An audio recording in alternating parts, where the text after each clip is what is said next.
ناظرین، میں ہوں فیضان شیخ، آپ کو ایک اہم ترین خبر سے آگاہ کرتے ہیں۔ میاں محمد شہباز شریف وزیر اعظم منتخب ہو چکے ہیں۔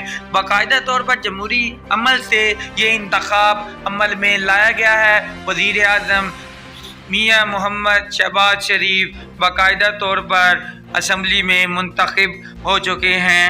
اگر شہباز شریف کی سیاسی زندگی کے متعلق بات کریں تو 1988 میں پہلی دفعہ رکن قومی اسمبلی منتخب ہوئے۔ 1993 سے 1996 تک پنجاب اسمبلی میں قائد حزب اختلاف رہے۔